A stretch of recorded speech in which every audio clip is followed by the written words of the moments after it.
Brought to you by V-Guard, co-powered by Sensodyne and Vimal. పలుకులలో kesari.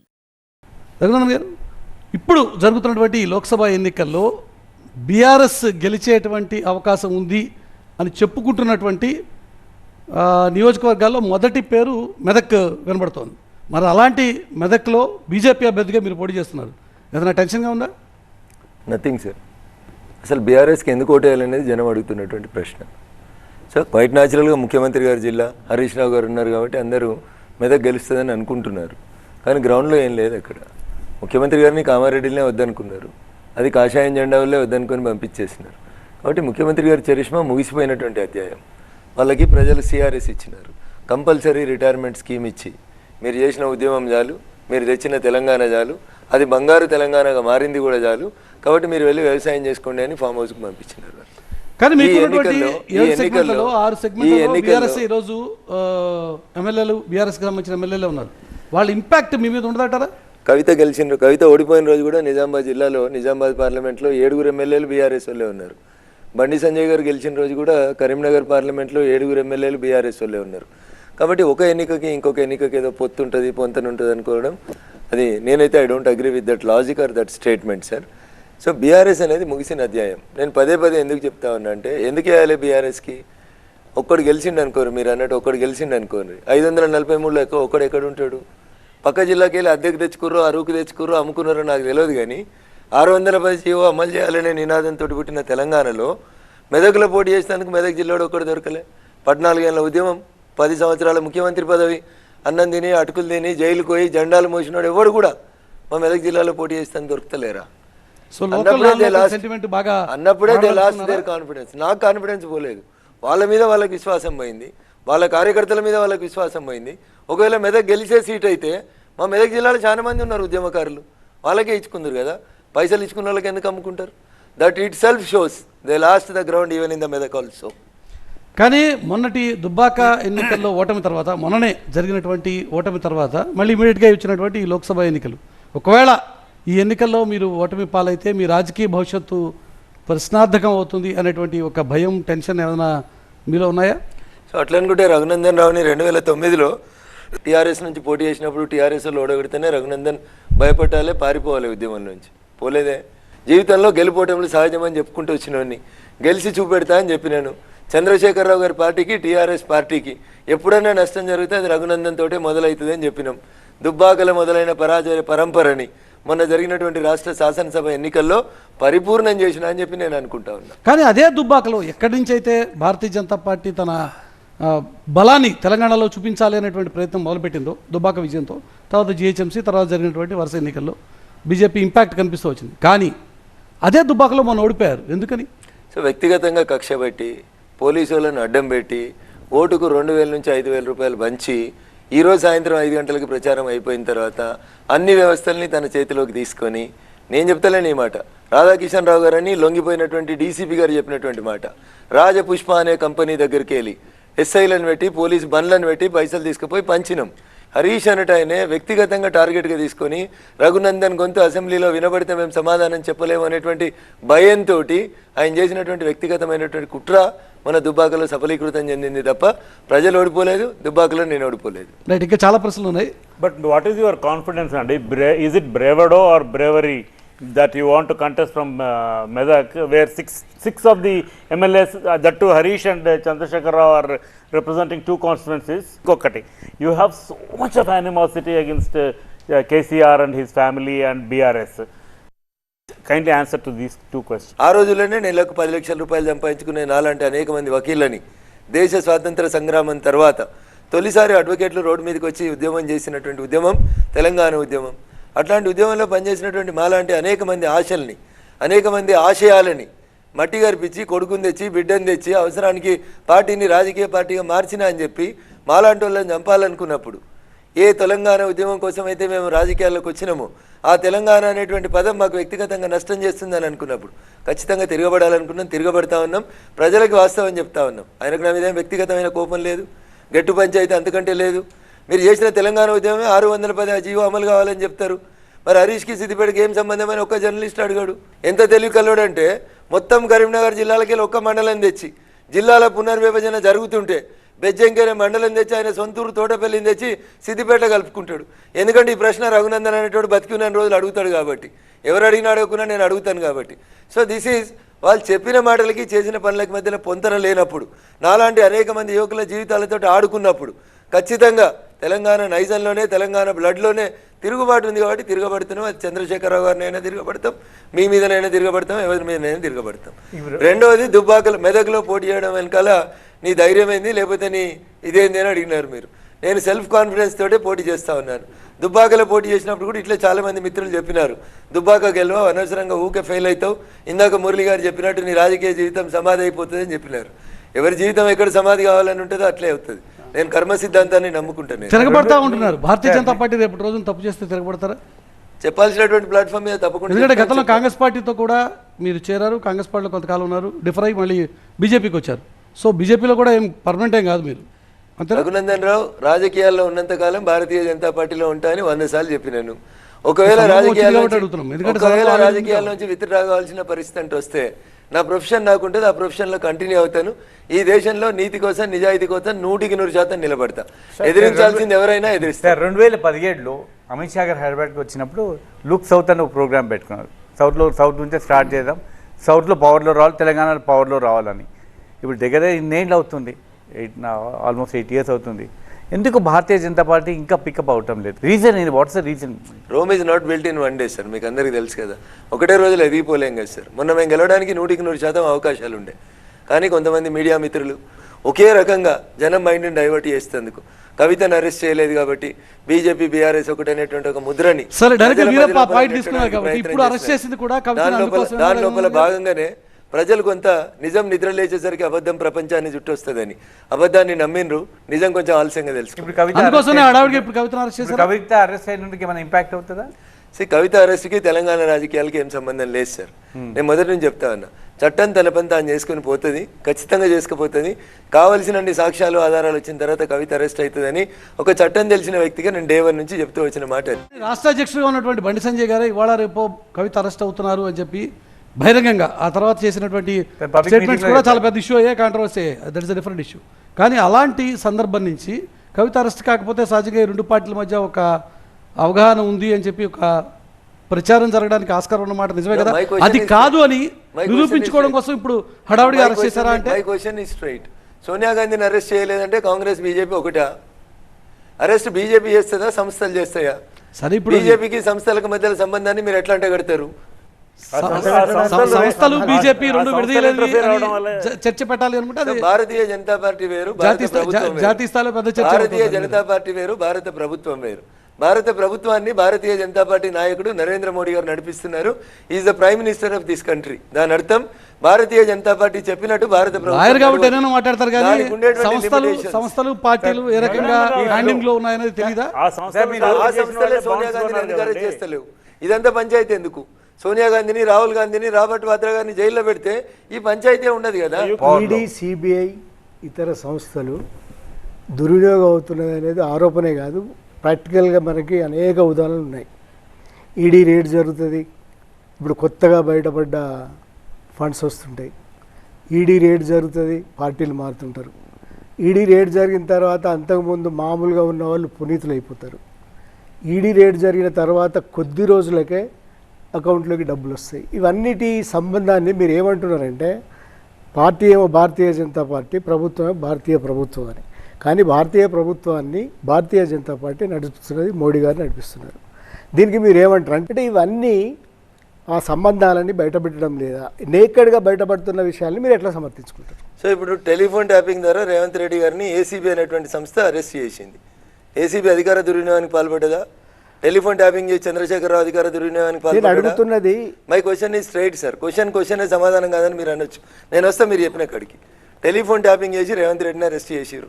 100% మీకు ఇష్టం ఉన్నా కష్టం ఉన్నా Revanth Reddy was arrested in ఓటుకు నోటు కేసు టెలిఫోన్ ట్యాపింగ్ తోటే అయిండు. అప్పుడు కూడా టెలిఫోన్ ట్యాపింగ్ జరిగింది 2015లో కూడా. అరెస్ట్ చేసింది ఏసీబీ. రేవంత్ రెడ్డి పార్టీ మారలేదు. రేవంత్ రెడ్డి నిలబడ్డాడు, కొట్లాడిండు. మరి అక్కడ అధికార దుర్వినియోగం చేసిరని మీరు ఒప్పుకుంటారా, ఒప్పుకోరా? భారతీయ జనతా పార్టీ, కేంద్ర ప్రభుత్వం, ఈడీ, సిబిఐ దగ్గరికి వస్తాం. సృజనా చౌదరి గారిని భారతీయ జనతా పార్టీలోకి వచ్చే కంటే ముందు కేసు పెట్టిరు, భారతీయ జనతా పార్టీలోకి వచ్చినాక కేసు తీసేసిరా సార్? తీసేసారు కదా. తీసేయలేదు. సృజనా చౌదరి గారు భారతీయ జనతా పార్టీలో చేరే కంటే ముందే తెలంగాణ రాష్ట్ర సర్వోన్నత న్యాయస్థానం ఆయన కేసుల ఇన్వెస్టిగేషన్ మీద స్టే ఇచ్చింది. కోర్టు ఇన్వెస్టిగేషన్ మీద స్టే ఇచ్చినాక నెల రోజుల తర్వాత సృజనా చౌదరి గారు మా పార్టీలో చేరినారు. మీరు చెప్పండి సార్, ఒక వ్యక్తి పార్టీ మారడాన్ని డాక్టర్ బిఆర్ అంబేద్కర్ గారు రాసిన రాజ్యాంగం ఎక్కడైనా నిషేధించిందా? పార్టీ మారడం గురించి నేను అడగడం లేదు. రైట్. మీరు ఏమన్నారు, ముందు కేసు పెడుతున్నారు, తర్వాత పార్టీలు అది మార్చుకుంటున్నారు. ఒక సుజనా చౌదరిది కాదు కదా, ఎంతమంది హిమంత ఉన్నారు? బిశ్వ శర్మ కూడా అట్లనే హేమంత బిశ్వ శర్మ ఈ స్టిల్ ఫేసింగ్ ద కేసెస్. కర్ణాటకలో పార్టీ మారినటువంటి కాంగ్రెస్ ఎమ్మెల్యేలను రిజైన్ రిజైన్ చేసి మళ్ళీ పోటీ చేసిర్రు. కర్ణాటకలో మేము ఎమ్మెల్యేలను చేర్చుకున్నాం, రాజీనామా చేయించినాం. మధ్యప్రదేశ్లో మేము ఎమ్మెల్యేలను చేర్చుకున్నాం, రాజీనామా చేయించుకున్నాం. పార్టీ ఫిరాయింపుల గురించి కాదు ఇక్కడ మాట్లాడుతున్నది. మళ్ళీ ఒక 25 మంది కేసుల్ని కేసు వైజ్ కూడా మనం చూడొచ్చు. ఏ ఒక్క కేసు మాఫీ కాలేదు. దయచేసి ఎలక్టోరల్ బాండ్స్ కూడా అదే కదా సార్, ఏ ఒక్క కేసు కూడా మాఫీ కాలేదు. స్లో ప్రోగ్రెస్ మీరు ఒకటి అర్థం చేసుకోవాలి, జయలలిత గారి మీద కేసు జరిగింది సార్, అప్పుడైతే బీజేపీ అధికారంలో లేదు. మొత్తం కేసు అయ్యి ఛార్జ్షీట్ అయ్యి జయలలిత గారి కేసు కన్విక్షన్ అయ్యేసరికి 18 సంవత్సరాలు పట్టింది సార్. నేను ఒక్కటే అయిపోతారు. మీరు సుజనా చౌదరి చెప్పినారా, నేను ఒకటే కేసు చెప్తాను. ఆదర్శ్ కేసే తీసుకుందాం. కార్గిల్, అమరవీరులు, ఆదర్శ్, సెంటిమెంట్ అన్నీ ఉన్నాయి. మోడీ గారి స్పీచ్ ఉన్నది ఆన్ రికార్డ్. ఆ తర్వాత ఆయన ఇప్పుడు క్యాండిడేట్ ఏమంటాం దాన్ని, ఎట్లా దానికి సప్లిమెంట్ చేయడానికి సార్, ఇప్పుడు కరప్ట్ మేము మోదీ అన్నారు మొన్న, మేము కరప్ట్ మీద యాక్షన్ తీసుకుంటామని లిక్కర్ స్కామ్లో అన్నారు. మాగుంటకి అక్కడ ఎంపీ టికెట్ ఇచ్చారు, అక్కడ క్లియర్గా ఎలక్ట్రల్ బాండ్స్ డబ్బులు ఎప్పుడు ట్రాన్స్ఫర్ అయ్యాయి అని ఉంది, డేట్స్ అన్నీ ఉన్నాయి. అంత క్లియర్గా కనిపిస్తుంటే మీరు case is going on, but why's BJP ఎందుకు అలౌ చేస్తుంది అలాంటి వాళ్ళని మళ్ళీ కంప్లీట్ చేయడానికి? భారత ప్రభుత్వం ఏం చేయాలనేది భారత పార్లమెంట్ లోపల చట్టం తీసుకొస్తుంది. మేము ఒక చట్టం తీసుకొచ్చినాం, ఎలక్టోరల్ బాండ్స్ అనేవి కరెక్ట్ అనేది రఘునందన్ రావు చెప్పలేదు. భారత పార్లమెంట్ ఒక చట్టం చేసి ఒక చట్టాన్ని తీసుకొచ్చింది. ఆ చట్టాన్ని సుప్రీంకోర్టు కొట్టేసేంత వరదాకా ఆ చట్టం అమల్లో ఉన్నట్టా లేనట్టా? Right. Supreme court sir Narayana sir, supreme court చెప్పిన జడ్జిమెంట్ మీరు చదివండి. ఎలక్టోరల్ బాండ్స్లో ఏం చెప్పిండ్రు? మీరు దాంట్లో రైట్ టు ఇన్ఫర్మేషన్ కింద అడిగితే ఎవరికి ఇచ్చిండ్రు అనే ఇన్ఫర్మేషన్ ఇస్తలేరు, దాన్ని దాచిపెడుతున్నారు, కాబట్టి ఇది ఇల్లీగల్ అన్నారు. ఎలక్టోరల్ బాండ్స్ చట్టం ఇల్లీగల్ అనలేదు, దాంట్లో ట్రాన్స్పరెన్సీ లేదు కాబట్టి ఇల్లీగల్ అన్నారు. సమాచార హక్కు చట్టానికి దాచిపెట్టిరు కాబట్టి ఇల్లీగల్ అన్నారు. అంతేగాని ఎలక్టోరల్ బాండ్స్ చేసేటువంటి అధికారం భారత పార్లమెంటుకు లేదని సుప్రీంకోర్టు ఎక్కడ చెప్పలేదు సార్.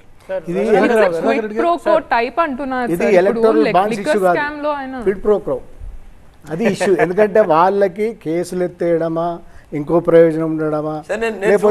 సార్ అల్లంనారాయణ సార్, మీరు 25 కేసులు చెప్తా అన్నారు, ఒక్క కేసు చెప్పుర్రి. పలానాయన భారతీయ జనతా పార్టీలో చేరిన తర్వాత ఇక క్రైమ్ నెంబర్ ఇది, ఈ కేసును మూసేసింది సిబిఐ లేదా ఈడీ మూసేసింది అని ఒక కేసు.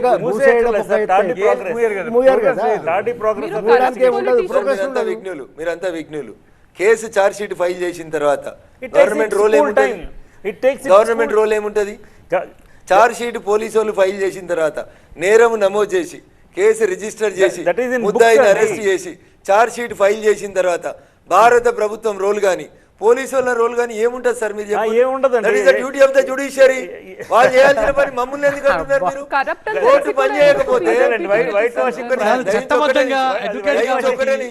ఒకటే నిమిషం ఎఫ్ఐఆర్ నమోదు చేయడం పోలీసు వాళ్ళ డ్యూటీ, ముద్దాయిని అరెస్ట్ చేయడం పోలీసు వాళ్ళ డ్యూటీ, ఛార్జ్ షీట్ ఫైల్ చేయడం పోలీసు వాళ్ళ డ్యూటీ. కోర్టు ఎందుకు ట్రయల్ నడుపుతలేదు? నన్ను ఎందుకు అడుగుతారు మీరు? బీజేపీని ఎందుకు అడుగుతారు? టీఆర్ఎస్ ఎందుకు అడుగుతారు? జడ్జిలను అడగాలి, జడ్జిలను అడగాలి సార్. అదొక ఇండిపెండెంట్ వ్యవస్థ, వాళ్ళు నడపాలి కదా ట్రయల్. 2015లో ప్రపంచమంతా చూసినప్పుడు పట్టపగలు దొరికిన దొంగ నేనంటలేను. కేటీఆర్ ఇదే స్టూడియోలో కూర్చొని 100 సార్లు చెప్పిండు. FIR 2015, arrest 2015, charge sheet 2016, forensic science laboratory నివేదిక 2016. 2016లో ఛార్జ్ షీట్ పడితే 2024 దాకా రేవంత్ రెడ్డి గారి మీద ట్రయల్ నడుస్తలేదంటే చంద్రశేఖరరావు, రేవంత్ రెడ్డి ఇద్దరు కొల్యూడైనరా? తెలంగాణ పోలీసులు, తెలంగాణ జ్యుడిషియరీ కొల్యూడైందా? చెప్పురు సార్. ఇంత సీనియర్ లాయర్ కదా, criminal lawyer, you know very well. ఎందుకు ఇట్లా ఈ ప్రోగ్రెస్ ఎందుకు అవటం లేదు? రీజన్ ఎవరు? గవర్నమెంటా, కోర్ట్సా? సార్ ఉన్నది నోటి మాట్లాడాలంటే న్యాయస్థానాలదే తప్పు. ఒక ప్రాక్టీస్ చేసేటువంటి వకీల్గా నేను ఈ మాట మాట్లాడచ్చు, కానీ మీరు మాట్లాడితే కంటెంప్ట్ కిందకి వస్తారు. Why can't you speed up your system అని అడుగుతున్నాం మేము. వాళ్ళు చేయాల్సిన పని నన్ను ఎందుకు అంటారు సార్? మీరు సార్ రఘునందన్ గారు, స్పెసిఫిక్గా మీకు సంబంధించిన క్వశ్చన్, ఎందుకంటే మీరు ఇందాక రిమాండ్ రిపోర్ట్ గురించి, ఫోన్ ట్యాపింగ్ గురించి మాట్లాడారు. ఆ రిమాండ్ రిపోర్ట్ మనం చదివితే అందులో మీ బంధువులు 1 కోటి రూపాయలు సికింద్రాబాద్లో తీసుకెళ్తుంటే పట్టుకున్నారని చెప్పారు. అది మీ ఫోన్ ట్యాప్ అయిన తర్వాత పట్టుకున్నారని. అంటే మీరు అది మీదేనా డబ్బు? అంటే ఫోన్ ట్యాపింగ్ ఒక నేరం, బట్ ఎలక్షన్లో డబ్బు వాడటం అది మీ డబ్బా కాదా? అంటే మీరు ఎలా కనుక్కున్నారు మీ ఫోన్ ట్యాప్ అయిందని? మీరు ఆరోపణలు చేశారు గతంలో. How did you find out whether your phone is tapped or not? అదొక క్వశ్చను. సెకండ్ వన్, మీకు ప్రధాన ప్రత్యర్థి వెంకట్రామరెడ్డి. మీరు ఇప్పుడు మీ పార్టీకి సంబంధించి రామనామ జపం, మోడీ మంత్రం, ఈ 2 తప్ప మెదక్ ప్రజలు రఘునందన్ రావుకి ఎందుకు ఓటేయాలి? మెదకు రైలు ఇచ్చినందుకు వేయాలి. సెకండ్లీ గజ్వేల్కు రైలు ఇచ్చినందుకు వేయాలి. వెంకటరామరెడ్డి రైలు ఇచ్చినందుకు వేయాలి. బాలానగర్కి వెళ్ళి మెదక్ దాకా 765D అని నేషనల్ హైవే ఇచ్చినందుకు వేయాలి. మెదక్ నుంచి రామాయంపేటకి వెళ్ళి, దుబ్బాకి వెళ్ళి, సిద్దిపేటకి వెళ్ళి, ఎల్కతుర్తి దాకా 1600 కోట్లు పెట్టి 765DG అని నేషనల్ హైవే ఇచ్చినందుకు వేయాలి. But you are not MP. You are not MP. You are contesting for మేము ఎంపీ ఉన్నా లేకున్నా సబ్కా సాత్ సబ్కా వికాస్ అని పనిచేసినాం కాబట్టి Harish would claim that it is because of them that train thing he's come. వాళ్ళు ఆయన 10 సంవత్సరాలు ముఖ్యమంత్రిగా ఉన్నాడు. రాష్ట్ర ప్రభుత్వం కోఆపరేషన్ అక్కడ జరుగుతుందా? 2004లో చంద్రశేఖరరావు గారు కేంద్ర కేబినెట్ మంత్రి. మరి 2005 నుంచి 2014 తెలంగాణ రాష్ట్రం ఏర్పాటు అయ్యేంత వరదాకా చంద్రశేఖరరావు గారు కేబినెట్ల మంత్రి, హరీష్ రావు గారు రాష్ట్రంలో మంత్రి. వాళ్ళ UPA 1 UPA 2 ఉంది. ఎందుకు రాలేదు సార్ రైలు? ఇవాళ ఎందుకు వచ్చింది? 2016లో నరేంద్ర మోడీ గారు కోమటి బండకు వచ్చి శిలాఫలకం వేసి ఇక్కడి ప్రజల అవసరాలని మేము గుర్తించినాం కాబట్టి తూప్రాన్ దగ్గర నుంచి పెద్దపల్లికి రైలు మేము ప్రోగ్రెస్ చేస్తా ఉన్నాం సార్. సార్ మీరు ఫస్ట్ క్వశ్చన్ చెప్పలేదు సార్. ఆ డబ్బు మీద ఎన్నికల్లో వాడటానికి తీసుకెళ్తున్నారు 2020లో. రెండు అంశాలు మీరు చూడాలి. అప్పుడు ఉప ఎన్నిక జరుగుతుంది దుబ్బాకలో. సిద్దిపేట జిల్లా వరకు మాత్రమే ఎన్నికల కోడ్ ఉంది.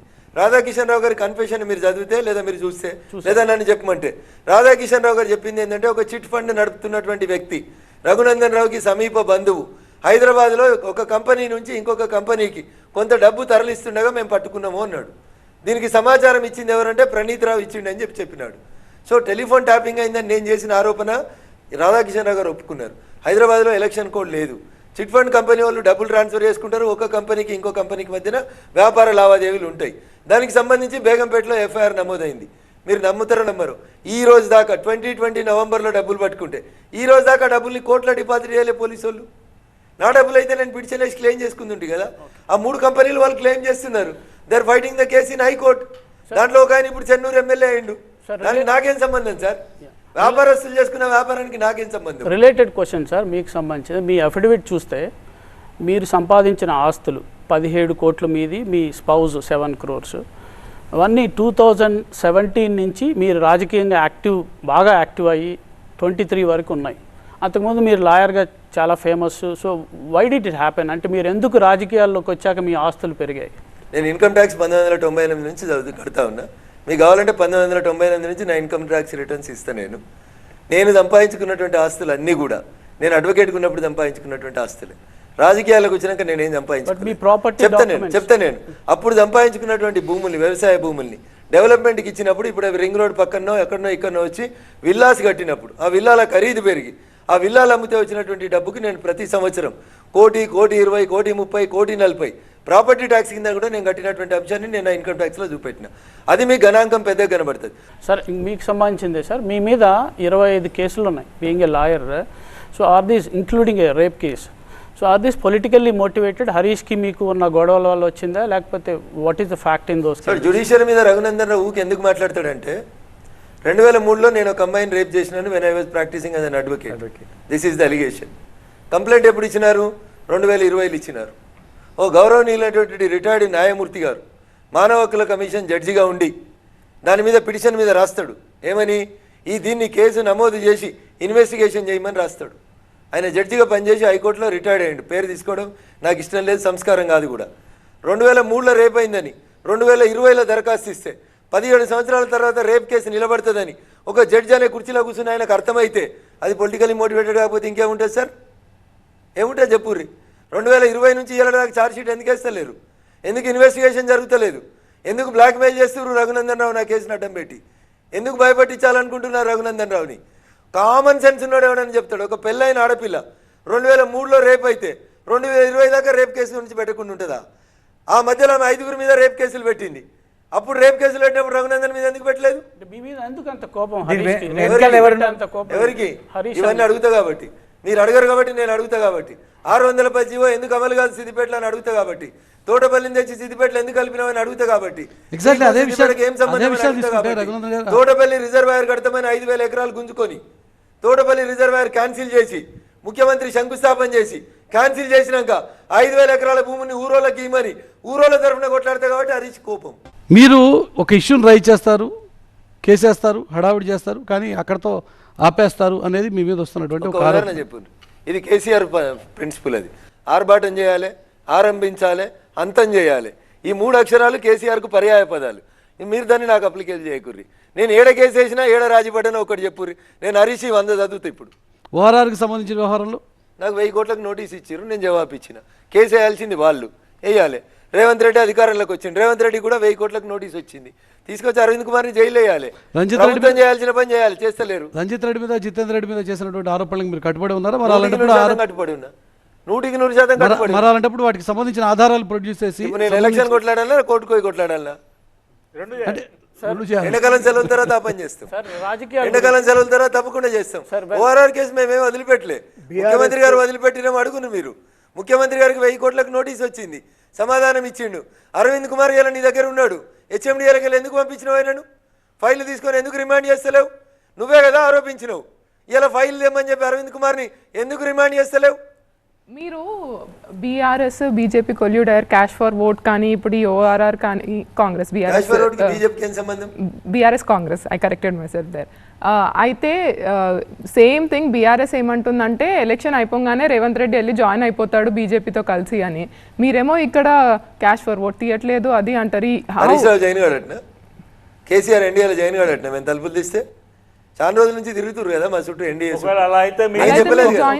నేను చెప్పలేదు కదా, ఆయనే చెప్పింది కదా. నేను పోయి మోడీ గారిని అడిగినా ఎన్డీఏలో చేరుతాం, త్వరలో చేరుతామని కవిత కూడా చెప్పింది కదా చాలాసార్లు.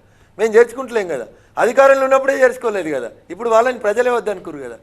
ఇప్పుడు కవిత కేసు పెట్టడం కానీ లేకపోతే బీఆర్ఎస్ ఎలక్షన్లకు ఏం సంబంధం, ఆర్మ్ ట్విస్టింగ్ వ్యవహారాలు కానీ ఇవన్నీ కూడా ఆ పార్టీని లొంగ తీసుకుని ఏదో రకంగా కలిపేసుకుని బీఆర్ఎస్ అనే పార్టీ లేకుండా చేయాలి అన్నది బీజేపీ ప్లానా కాదు సార్? ఇప్పుడు లొంగ తీసుకోవడానికి వాళ్ళ దగ్గర ఏముంది సార్? జనమే వాళ్ళకి సిఆర్ఎస్ ఇచ్చారు. మోడీ గారు 300 మందికి సిఆర్ఎస్ ఇస్తే తెలంగాణ ప్రజలు కదా 30కి పైగా ఎమ్మెల్యేలు ఎవరు? బీఆర్ఎస్ వాళ్ళు. రేవంత్ రెడ్డి చెప్పిండు కదా మేము గేట్లు తీస్తే రేపటికల్లా ఎవడు ఉండడు అని చెప్పిండు కదా. ఆయన గేట్లు తీసిండు. ఎంతమంది మీరు కూడా చేయబోతున్నారా? అందుకోసం రేపు లోక్సభ ఎన్నికల తర్వాత జరగబోయే పరిణామం లోక్సభలో మేమే గెలిచి వస్తున్నాం సార్. తెలంగాణ లోక్సభ ఎన్నికల తర్వాత బీఆర్ఎస్ ని ఖతం పట్టించడమే బీజేపీకి ఉన్నటువంటి ఫస్ట్ ఎజెండా. మేమెందుకు కథం పడతాం సార్? ఒక పార్టీ కథం పట్టాలనుకుంటే ఇంకో పార్టీ కథం కాదు సార్. ప్రజలు కథం చేసిరు సార్. వాళ్ళని ప్రజలు వద్దనుకున్నారు. మనుషుల్ని మనుషులుగా చూసే సంస్కారం లేదు. ఈ అహంకారాన్ని తెలంగాణ ప్రజలు వద్దనుకున్నారు, తిరగబడ్డారు. తెలంగాణ సమాజం వాళ్ళకి సిఆర్ఎస్ ఇచ్చింది. రేవంత్ రెడ్డి గారు గవర్నమెంట్ మీద ఒపీనియన్ ఏముంది సార్? ఎందుకంటే ఇప్పుడు ఈ ఎలక్షన్ పార్లమెంట్ ఎలక్షన్తో వాళ్ళు మాకు దగ్గర 15 సీట్లు వస్తాయని వాళ్ళు చెప్తా ఉన్నారు. How do rate Revanth Reddy గారు? 15లో ముందున్న ఒకటి తీసేస్తే అవి వస్తే సంతోషపడమని చెప్పు రేవంత్ రెడ్డి గారికి. గవర్నమెంట్ ఆయన అడుగులు తడబడుతున్నాయి. ఆయనకు అడ్మినిస్ట్రేషన్ మీద కంట్రోల్ లేదు.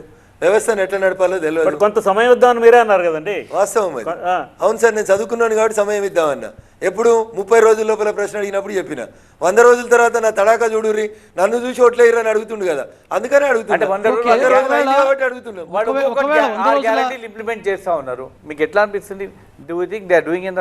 పెద్ద కొడుకు 2000 ఇస్తా అన్నాడు. పెద్ద కొడుకు ఇవ్వలేదని ఇంటికి పంపిర్రు. లేదా ఇచ్చినవి సరిపోతలేదని 4,000 ఇస్తాడని చిన్న కొడుకుని తెచ్చుకుర్రు. 4 నెలలు అయింది. చిన్న కొడుకు 4,000 ఇచ్చిండా? ఒకళ్ళకి ఇచ్చిండా? నవంబర్లో రేవంత్ రెడ్డి గారు ప్రెస్ మీట్ పెట్టి చెప్పారు, ఈ నెలలో కడితే మీరు ₹1,00,000 లోన్ మాఫీ అవుతుంది, మీరు వచ్చే నెల దాకా ఆగురి, డిసెంబర్ 9 దాకా ఆగురి, 2 లక్షలు మాఫీ చేస్తా అన్నాడు. అయినాయా సార్? ఏ హామీ మాఫీ అయినాయి సార్? ఏ హామీ మాఫీ చేసిరని చెప్పురి. వాగ్దానాల విషయం వస్తే మోదీ గారి వాగ్దానాలు తీసుకున్నాం మనం. 2014 ఎన్ని వాగ్దానాలు ఉన్నాయంటే అన్ని వాగ్దానాలు మాట్లాడుకోవచ్చు మనం. అంటే ఆన్ రికార్డ్. గ్యాస్, పెట్రోల్, నిరుద్యోగం, ఇట్లాంటి ఇష్యూస్ వచ్చినప్పుడు వాగ్దానాల గురించి మాట్లాడేటప్పుడు బీజేపీకి మాత్రం ఏమి నైతికత ఉంటుంది? 2019 మేనిఫెస్టో ముంగట పెట్టాడు గురి సార్, తప్పకుండా సమాధానం చెప్తాం. ఎన్ని చేసినాం, ఎన్ని చేయలేదు, ఎక్కడ ఆగినాయి అనేది నేను బరాబర్ సమాధానం చెప్తా సార్. కానీ ధరలు పెరిగినాయనో నిరుద్యోగమనో ఏదన్నా ఇష్యూ మాట్లాడినప్పుడల్లా మీరు ఇట్లాంటి ఇష్యూస్ ఎందుకు మాట్లాడుతున్నారు? మిమ్మల్ని మాట్లాడిస్తున్నాం కదా సార్, ప్రతి సందర్భంలో మీకు మాట్లాడుతున్నాం. supplementary question సార్ దానికి. రఘునందన్ రావు గారు, మిమ్మల్ని మాట్లాడొద్దని ఎవరైనా రఘునందన్ రావు గారు, ఎవరిని supplementary మాట్లాడొద్దని నన్ను మాట్లాడివ్వడం ఇవ్వడం కాదండి ఇది. అదే మీ గొంతుని సార్. అసలు what is your agenda? Actual agenda actual agenda ఏంటంటే 11వ స్థానంలో ఉన్న భారతదేశ ఆర్థిక వ్యవస్థను 5వ స్థానానికి తెచ్చినాం. రేపో మాపో గెలిచినాక 3వ స్థానానికి తీసుకొస్తాం. This is our agenda. భారతదేశాన్ని విశ్వగురువుగా మలచాలనుకుంటున్నాం. This is our agenda. వీళ్ళకి మాస్కులు నిలవైన దేశానికి ఈ దేశంలో అల్లం డబ్బా ఉంది, ఈ దేశంలో పసుపు డబ్బా ఉంది, ఈ దేశ వంట, ఈ దేశ సాంప్రదాయం ప్రపంచానికి తిండి పెడుతుందని నేర్పించినాం. దీన్ని మీరెందుకు ఒప్పుకోరు? పసుపు ఇవాళ వచ్చింది కాదు, మోడీ మీరు వచ్చినప్పుడు అడుగుతున్నారు. పసుపు మేము claim రాలేదు. చేస్తలేం. But మేము claim చేస్తలేం. కానీ చెప్తా ఉన్నాం ప్రపంచానికి. ద్రవ్యోల్బణం పెరిగింది, నిరుద్యోగం పెరిగింది. నేను ఇష్యూస్ మాట్లాడాలంటే నేను ఎవరైతే దేశం ఫేస్ చేస్తున్న ఇష్యూస్ మాట్లాడుతున్నా, మీరేమో సంస్కృతి సంప్రదాయాలు వీటి గురించి సిఎస్డిఎస్ సర్వేలో సార్, లోక్నీతి సిఎస్డిఎస్ సర్వేలో మేజర్ ఇష్యూస్ ప్రజలు ఎదుర్కొంటుంది ఏంటి నిరుద్యోగము, అన్నప్పుడు ద్రవ్యోల్బణం. నిరుద్యోగము, ప్రైస్ రైజ్, అన్ఎంప్లాయ్మెంట్, ఈ రెండు విషయాలు ఎక్కువ కనబడుతున్నాయి. రామ్ కానీ మందిర్ కానీ they are not bothered actually people. So Modi గవర్నమెంట్లో ఇన్ఫ్లేషన్ బాగా పెరిగింది అన్ని స్టేట్స్లో. ఇట్స్ నాట్ పర్టికులర్లీ తెలంగాణ కాదు, అన్ని స్టేట్స్లో పెరిగింది. So you are not addressing that issue. అసలైన ఇష్యూస్ని అడ్రస్ చేయకుండా కేవలం మతం అనే ఒక రాజకీయం చేస్తూ ప్రజల్ని మభ్యపెడుతున్నారు అన్నది మీ మీద ప్రధాన ఆరోపణ. ఎక్కడ మేము మతం గురించి ఎక్కడ మాట్లాడినాం? మీ నినాదం అది కదా. కదండి, ఎక్కడ మాట్లాడలేదు? రోజు నిద్రలేసి అదే ఎక్కడ పని కదా సార్. మాట్లాడలేదు? ఎక్కడ మాట్లాడలేదు? బీజేపీ మాత్రం మాట్లాడలేదు. బీజేపీ సార్, రాముడి గురించి 11వ అసలు స్థానం నుంచి 5వ మాట్లాడలేదు. స్థానానికి ఆర్థిక వ్యవస్థను సార్, తీసుకొచ్చారు. 50 రూపాయలు ఉండే డాలర్ 84 రూపాయలు అయింది సార్. ఇదేం ఆర్థిక వ్యవస్థ సార్? ఏ దేశంలో హంగర్ ఇండెక్స్ లో ఏ దేశంలో అట్లా కాలేదు? వచ్చిందండి. ఏ దేశంలో అట్లా పెరగలేదు సార్? డాలర్ రూపీ రేట్ మధ్య ఏ వ్యత్యాసం దేశంతో వచ్చినట్టు సంబంధం లేదు వేరే సార్. మన దేశాలలో దేశం లాస్ట్ సార్, 10 మీరు years లో మాట్లాడుతున్న మోడీ గారి ఆర్థిక సార్, వ్యవస్థ రఘునందన్ రావు గారు, ఒక భారతదేశానికి confine you are using lung power but and trying to bulldoze. No, 50 rupees ఉండే డాలర్ 84 రూపాయలు మోడీ గారి గవర్నమెంట్లోనే అయింది. హంగర్ ఇండెక్స్లో India is very sad state. వీటన్నిటికీ సమాధానం ఏం చెప్తారు? మీరు బీజేపీ తరఫున మాట్లాడుతున్నారు కదా. నెక్స్ట్ ఇందాక బీఆర్ఎస్ గురించి మాట్లాడుతూ వాళ్ళకేదో సీఏ ఏదో కంపల్సరీ రిటైర్మెంట్ స్కీమ్ ఏదో ఇచ్చారన్నారు. మీకు కూడా కంపల్సరీ రిటైర్మెంటే ఇచ్చారు, 50,000 మెజారిటీ తగ్గించి దుబ్బాకలో. I want to say your election in by election of Dubbaka was an accident. రేపొద్దున మీరు ఓడిపోతే మీకు ఇంకా సిఆర్ కంపల్సరీ రిటైర్మెంట్ కింద లెక్క, లేక మీరు ఉద్యోగం రాజకీయం కొనసాగిస్తారా? రైట్. దుబ్బాక ఎలక్షన్ యాక్సిడెంట్ కాదు. Dubbaka election, Dubbaka by election అనేది దుబ్బాక ప్రజల ఆకాంక్ష. చంద్రశేఖరరావుకు బుద్ధి చెప్పాలనుకున్నారు, చెప్పిండ్రు. మీలాంటి విఘ్నులకు ఇష్టం లేదు ఒప్పుకోవడం. I leave it your discretion. ప్రజల తీర్పును మీరు అవమానించేటువంటి హక్కు మీకు లేదు. It was never an accident. It was a fight. It was a war. మీ అహంకారానికి, మీరు మనుషుల్ని మనుషులుగా చూడని మీ అహంకారానికి, ఉన్న పైసలన్నీ సిద్దిపేటకి ఎత్తుకపోయేటువంటి మీ దుష్ట సంస్కృతికి, సిరిసిల్లకి గజ్వేల్కి పైసలు ఎత్తుకపోయి నువ్వు 3 పూటల బిర్యానీ తినుకుంటూ నన్ను కారం మెతుకులు తినమని చెప్పిన నీ అహంకారానికి మా దుబ్బాక ప్రజలు ఇచ్చినటువంటి కర్రుగాల్చి వాత పెట్టినటువంటి తీర్పు. ఎస్, దుబ్బాక జనరల్ ఎలక్షన్ తీర్పు. మీరు 2,000 ఇచ్చి నా పేదరికంతో ఆడుకున్నారు. ఇది హరీష్ రావు చేసినటువంటి తప్పు. టెలిఫోన్ ట్యాపింగ్ తప్పు. పోలీసులతో పైసలు పంపించిన తప్పు. 2వ రోజు ప్రచారం ముగిసిన రాత్రి నన్ను 1 గంట దాకా పోలీస్ స్టేషన్లో నిర్బంధించి పైసలు పంపించిండు. ప్రభాకర్ రెడ్డి ఇంట్లోకి వెళ్ళి 80 కోట్లు వంచిర్రు. 2 రాత్రులు వంచిర్రు. రఘునందన్ రావు ఇవాళ ఓడిపోయినాక చెప్తలేడు. ఎన్నికలు అయిపోయినాక తెల్లారి డీజీపీకి వచ్చి కంప్లైంట్ ఇచ్చిన. సిపిని ట్రాన్స్ఫర్ చేసిరు, సిద్దిపేట సిపిని. ఇన్వెస్టిగేషన్ జరగలేదు. సిఆర్ఎస్ నాకు ఇవ్వలేదు ప్రజలు, బీఆర్ఎస్కి ఇచ్చి రాజే పార్టీగా నాకు నష్టం జరగలేదు, ఇండివిజువల్గా నాకు నష్టం జరిగింది. రఘునందన్ రావు వాళ్ళకి భయపడిపోయేటోడు కాదు. అది కాదు సార్, మీరు బై ఎలక్షన్ లో మీ ఓన్ పర్సనల్ మేనిఫెస్టో ఒకటి రిలీజ్ చేశారు, మేము మెడల్ ఇస్తాము అవన్నీ. నేను చేయలేదు అంటున్నా. 2005 కేటీఆర్ అంటే ఆయన అసెంబ్లీలో లామినేషన్ చేసి చదివిన కార్డు 2018 జనరల్ ఎలక్షన్ సందర్భంగా నేను దుబ్బాక ప్రజలకు ఇచ్చినటువంటి కార్డు. అది నేను బై ఎలక్షన్ లో అసలు మేనిఫెస్టోనే చెప్పలే. ఒకటే చెప్పిన, సిద్దిపేట చూడు, సిరిసిల్ల చూడు, గజ్వేల్ చూడు, నీ దుబ్బాక చూడు అని చెప్పిన. కానీ రేవంత్ రెడ్డి ప్రభుత్వం వచ్చిన తర్వాత, రేవంత్ రెడ్డి ప్రభుత్వం వచ్చిన తర్వాత ఇప్పుడు ఈ 100 రోజులు పూర్తయిన ఈ సందర్భంలో ఇప్పుడు వస్తున్నటువంటి ఈ లోక్సభ ఎన్నికలు, ఒకవేళ రేవంత్ రెడ్డి ప్రభుత్వం మీద వ్యతిరేకత ఉంటే అది ప్రధాన ప్రతిపక్షంగా ఉన్నటువంటి బీఆర్ఎస్కి అడ్వాంటేజ్ అవుతుంది తప్ప అసలు బీజేపీ వైపు తెలంగాణ ఓటర్లు ప్రజలు ఎందుకు చూస్తారు అంటే క్లారిటీ ఉన్నారు ప్రజలు. చంద్రశేఖరరావుని ఇంటికి పంపించాలనుకున్నప్పుడు వాట్ నెక్స్ట్ అని ఆలోచించారు. అప్పుడున్న వాతావరణం, అప్పుడున్న పరిస్థితులలో కాంగ్రెసే కరెక్ట్ అని ప్రజలు భావించారు. కాబట్టి రేవంత్ రెడ్డి గారికి అధికారం వచ్చింది. ఆ రోజు ఏ మొహల్ ఏ వాతావరణం అవుతుందో ఇలా తెలంగాణ సమాజంలో అదే వాతావరణం ఉంది. ఈ దేశానికి జరుగుతున్న ఈ ఎన్నికల్లో Congress is irrelevant. Congress irrelevant అని రఘునందన్ రావు చెప్తలేడు. కానీ ఇండియా తెలంగాణ భాగస్వామ్య తెలంగాణ పక్షం. ఇర్రెలవెంట్ కాదుగా. ఇండియా తెలంగాణ భాగస్వామ్య వాయిస్ పక్షం. దేశంలో వినిపించాలి అంటే, ఇండియా భాగస్వామ్య పార్లమెంట్ పక్షం. వేదికగా వినిపించబడాలి అంటే బీఆర్ఎస్ఏ గెలవాలి అన్నది ఇప్పుడు బీఆర్ఎస్ పార్టీ నాయకులు తీసుకున్న నినాదం. ఇంపాక్ట్ ఉండదంటారా? 10 ఏళ్ళలో ఏం మాట్లాడిరు సార్? ఒకసారి మాట్లాడిరా సార్? ఒక ఎంపీ మాట్లాడిండా సార్? 3 పోల్ట్రీ ఫామ్లు ఉన్నాయన పోతే 10 పోల్ట్రీ ఫామ్లు అయినాయి, 100 బస్సులు ఉన్నాడు పోతే 1000 బస్సులు అయినాయి, 100 ఎకరాలు ఉన్నాడు పోతే 2000 ఎకరాలు అయినాయి. అందులో ఒకరికన్నా జై తెలంగాణ అంటే తెలుసా సార్? వాళ్ళ పార్లమెంట్ టెరిటోరియల్ జ్యూరిడిక్షన్ తెలుసా సార్? ఎవరు సార్ వీళ్ళంతా? వరంగల్కి వెళ్ళి గెలిచిపోయినటువంటి ఎంపీ అయినా వరంగల్ గురించి మాట్లాడిండే సార్? ఎవరు మాట్లాడింది సార్ బీఆర్ఎస్ ఎంపీలు? మెదక్లో కాంగ్రెస్ క్యాండిడేట్ నీలం మధు కన్నా ఒక బలమైన అభ్యర్థిని పెట్టి ఉండుండొచ్చు కాంగ్రెస్. కేవలం రఘునందన్ రావుకి హెల్ప్ చేయడానికి మాత్రమే వీక్ క్యాండిడేట్స్ని సికింద్రాబాద్లో కాంగ్రెస్ పెడుతుంది, మెదక్లో పెడుతుందని కేటీఆర్ నిన్న కూడా చెప్పారు. సో మీకు రేవంత్ రెడ్డికి మీరు మిత్రుడా శత్రువా? మెదక్లో సిద్ధాంతపరంగా రేవంత్ రెడ్డి తూర్పు అయితే నేను పడమరా. మెదక్లో మీకు హెల్ప్ చేస్తున్నారా? మెదక్లో కాంగ్రెస్లో బలమైన అభ్యర్థిని ఇంకా బలమైన అభ్యర్థిని పెట్టకుండా మీకు హెల్ప్ చేస్తున్నారా? ఇంకొకటి, వెంకట్రామరెడ్డి తన సొంత పాకెట్ నుంచి 100 కోట్లు ఖర్చు పెడతా అంటున్నాడు. మీకేమన్నా ఉందా అలాంటి సొంత అజెండా? అంటే మీరు ప్రజలకు ఏదన్నా చేయాలని అనుకుంటున్నారా? అట్లా ఉందా మీ అజెండాలో? పొంగులేటి శ్రీనివాసరెడ్డి గారికి వెంకట్రామరెడ్డి గారు వియ్యంకుడు, జడ్చర్ల మాజీ ఎమ్మెల్యే బీఆర్ఎస్ పార్టీ మాజీ మంత్రి జడ్చర్ల లక్ష్మారెడ్డి గారికి వియ్యంకుడు. సో ఇద్దరు వియ్యంకులతోటి మాట్లాడుకొని పొంగులేటి శ్రీనివాసరెడ్డి గారి నాయకత్వంలో వెంకట్రామరెడ్డి అనేటువంటి ముందు కనబడే బీఆర్ఎస్ క్యాండిడేట్ని కాంగ్రెస్ వాళ్ళు అక్కడ పెట్టిర్రు. రఘునందన్ రావుని పార్లమెంట్కి పోకుండా ఆపడం కోసం హరీష్ రావు, రేవంత్ రెడ్డి, పొంగులేటి శ్రీనివాసరెడ్డి కలిసి వెంకట్రామరెడ్డి అనే వ్యక్తిని నా మీద ప్రయోగం చేస్తూ ఉన్నారు. సో ఇది ఫ్యాక్ట్. అది నీలం మధు గారు అర్థం చేసుకుంటారా, కాంగ్రెస్ పార్టీ పెద్దలు అర్థం చేసుకుంటారా, ప్రజలు అర్థం చేసుకుంటారా అనేది కాలం నిర్ణయిస్తుంది. వెంకట్రామరెడ్డిని గెలిపించుకునేందుకు, గెలిస్తే పొరపాటున గెలిచిన తెల్లారి కాంగ్రెస్లోకి తీసుకుపోయేందుకు పొంగులేటి శ్రీనివాసరెడ్డి అనే నెంబర్ 2 చేసినటువంటి ఒక కూటిలో యత్నం అది. మీరు ఇంకో మాట చెప్పారు, వెంకట్రామరెడ్డి ఏదో 100 కోట్లు పెడుతున్నారు, నువ్వేమైనా పెడతావా అని.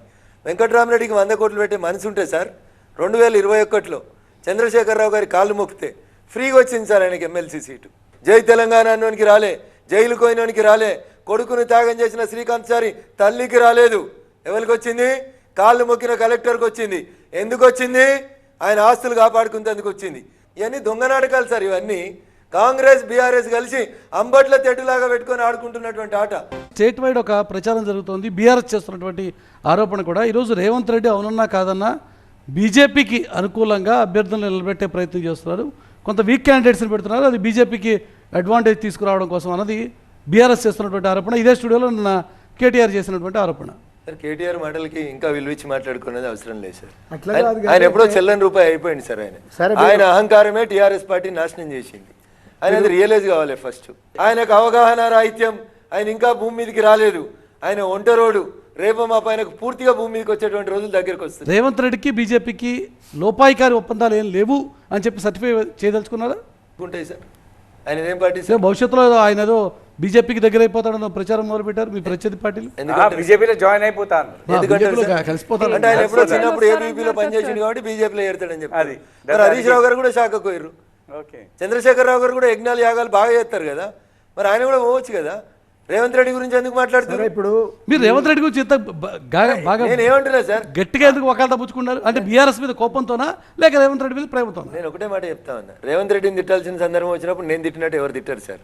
చంద్రశేఖరరావుని తిట్టినట్టు నేను తిట్టినట్టు ఈ రాష్ట్రంలో ఎవరు తిట్టలేదు. అంత అన్యాయం ఏం జరిగింది సార్ మీకు? తెలంగాణ సమాజానికి అన్యాయం జరిగింది. నేను ఒక రోజు చెప్పిన, ఇదే కడియం శ్రీహరి గారిని జాయిన్ చేసుకున్నట్టు రోజు ఇదే టీవీ9 స్టూడియోలో కూర్చొని రఘునందన్ కొట్లాడిండు. నేటి ఫిరాయింపుదారులే రేపు ఫిరంగులై పేల్తారు సార్ అని చెప్పిన. లేదు మంచోళ్ళు అని ఆలింగనం చేసుకున్నాడు. ఒక్కొక్కడు ఓడిచిపోతే ఎలా ఎవరికి చెప్పుకోవాలని అర్థంగా కాక ఫామ్ హౌస్ లో తలుపులు పెట్టుకొని ఏడుస్తుండు. ఫస్ట్ పోతున్నదే వాళ్ళు, ఫస్ట్ వాడు పోతుంది. ఉద్యమకారుల్ని నువ్వు చంపినవు, నిన్ను వలస వచ్చినోడు చంపుతుండు. ఇది మా కడుపు కోత, మా ఆవేదన. బీఆర్ఎస్ 0 అంటే బీజేపీ ఎట్లా ఉంటుంది సార్? ఇక్కడ 17 వస్తాయి. అంటే హైదరాబాద్ కూడా వస్తాయి. 17 బీజేపీ. అది వాళ్ళ ఆకాంక్ష. మీ ఆకాంక్ష లేకపోతే కాన్ఫిడెన్స్ చెప్పాలి కాబట్టి ఓవర్ కాన్ఫిడెంట్ గా చెప్తున్నటువంటి నెంబర్. మీకు ఓవర్ కాన్ఫిడెన్స్, నాకు సెల్ఫ్ కాన్ఫిడెన్స్. సార్ ఇక్కడ తెలంగాణ స్టేట్ లో ఇప్పుడు phone tapping case quite sensation అయింది. దాంట్లో పొలిటికల్ కానీ ఫిలిం పర్సన్ రకరకాల పేర్లు వస్తున్నాయి. As a senior advocate criminal లాయర్గా ఈ కేసు ఎక్కడ పోయి ఏమైనా నిజంగా ఏమైనా తేలుతుందా లేకుంటే అక్కడ క్లోజ్ ఆఫ్ అయిపోతుంది? గౌరీ గారి కొనసాగింపుగా కంటిన్యూషన్లో ఇది అల్టిమేట్గా ఎవరి పీక చుట్టుకునే అవకాశం ఉంది ఈ ఫోన్ ట్యాపింగ్ వ్యవహారం అనేది. చంద్రశేఖరరావు గారు పీకకు చుట్టుకుంటుంది. ముఖ్యమంత్రి గారు ఆదేశాలు లేకుండా ఎవరైనా ఫోన్లు వింటారా? ఈ మాట రఘునందన్ రావు చెప్పలేదు. పక్క రాష్ట్రానికి ముఖ్యమంత్రిగా పనిచేసిన చంద్రబాబు నాయుడు చెప్పిండు. అంటే ముఖ్యమంత్రి గారు ఇంకెవరైనా ఇవ్వచ్చు కదా sir any powerful person sir IB వింటలేదా it will not happen. Sir central agency IB అంటే కేసీఆర్ గారే ఇన్వాల్వ్ వింటది, రాజకీయ నాయకులది వినది, వినదా? ఐసీఐసీ వాళ్ళది, నక్సల్స్ది, ఈ దేశ శాంతికి సమగ్రతకి సార్వభౌమాధికారికి భంగం చేసేటువంటి సంస్థల ఫోన్లని ఐబీ వింటది. అంటే మీకు పొలిటికల్ ఇంటెలిజెన్స్ ఎలా వస్తుంది అప్పుడు? మాకేం పొలిటికల్ ఇంటెలిజెన్స్? మాకు పొలిటికల్ ఇంటెలిజెన్స్ ఉంటే మేము ఈవీఎంలను ట్యాంపర్ చేసేది ఉంటే రేవంత్ రెడ్డి ఎట్లా గెలుస్తాడు? కర్ణాటకలో కాంగ్రెస్ ఎట్లా గెలుస్తుంది? పెగాసిస్ వ్యవహారాన్ని ప్రస్తావిస్తూ నా ఫోన్కి స్టిక్కర్లు అతికించుకుంటున్నాను నేను చెప్పాను నిజం కదా. ఐబీ జర్నలిస్టుల ఫోన్లు విన్నది అది బయటకు వచ్చింది సార్. ఏ జర్నలిస్ట్ అయితే ఈ దేశ సమగ్రతకు వ్యతిరేకంగా పనిచేస్తున్నాడో వాళ్ళ ఫోన్లు వినడం తప్పు కాదు. ఓకే రఘునందన్ గారు, ముగించే ముందు ఒక ర్యాపిడ్ ఫైర్ వీటికి సంబంధించి మీ ముందు 2 ఆప్షన్స్, ఎస్ఆర్ నో చెప్పచ్చు, ఏఆర్బి మీ ఇష్టం, చాయిస్ ఈజ్ యువర్స్. మీ రాజకీయ ప్రత్యర్థి ఎవరు? ప్రభాకర్ రెడ్డా, వెంకటరామరెడ్డా, లేకపోతే హరీషా? సో ఈ ఎన్నికలు పార్లమెంట్ ఎన్నికలకు సంబంధించి వెంకటరామరెడ్డి గారు నా ప్రత్యర్థిగా ఉన్నారు, అంటే అపోనెంట్ పార్టీ నుంచి ఉన్నారు. ప్రత్యర్థి అని నేను అంటలేను, నేను బీఆర్ఎస్ నుంచి పోటీ చేస్తున్నటువంటి అభ్యర్థి వారు. ఓకే, తెలంగాణ లోక్సభ ఎన్నికల్లో బీజేపీ గెలుపు ధీమా ఏంటి అంటే బీఆర్ఎస్ వీక్ కావడమా లేక మోదీ కరిష్మానా? మోడీ చరిష్మా. బీఆర్ఎస్ వీక్ కావడం. బీఆర్ఎస్ గురించి ఎందుకు మాట్లాడతారు సార్? లేని పార్టీ గురించి ఎందుకు చర్చ? తెలంగాణ లోక్సభ బీజేపీకి కలిసి వచ్చేటువంటి అంశాలు ఏంటి? ఆర్టికల్ 370యా, ట్రిపుల్ తలాకా, లేక రామ్ మందిర్ నిర్మాణమా? ఈ మూడు కాదు, ఈ మూడింటితో పాటు మోడీ గారి చరిష్మా సార్. తెలంగాణ బీజేపీలో మీకు నచ్చని నేత ఎవరు? బండి సంజయ, భారతీయ జనతా పార్టీలో మీ పార్టీకి సంబంధించి బండి సంజయ్ గారా లేక ఈటల రాజేంద్ర గారా? అట్లాంటి వాళ్ళు ఎవరు లేరు సార్ మా పార్టీలో. మీ పార్టీలో చాలా చర్చలు జరిగాయి, పోటాపోటీగా స్టేట్మెంట్లు, సోషల్ మీడియాలో ఫైట్స్. ఎవరు వ్యక్తిగత అభిప్రాయాన్ని వాళ్ళు ఎక్స్ప్రెస్ చేసుకునే ఇది ఉంటుంది సార్. నా వ్యక్తిగత అభిప్రాయం అది. ఎందుకు నచ్చ నాయకుడు ఎవరు? ఎవరు లేరు సార్ బీజేపీలో. ఓకే, మీ రాజకీయ లక్ష్యం ఏంటి అల్టిమేట్గా? ఒకటి కేంద్ర మంత్రి కావడమా లేక భారతీయ జనతా పార్టీ అధ్యక్షుడు కావడమా? బీజేపీ కార్యకర్తగా పనిచేయడం సార్ అల్టిమేట్ గోల్. ఆల్రెడీ మీరు కార్యకర్త కదా, ఇప్పుడు ఏం కావాలి? పార్టీ ఏం చెప్తే అది అవుతుంది sir. Brought you by V Guard, co powered by Sensodyne and Vimal. పలుకులలో కేసరి.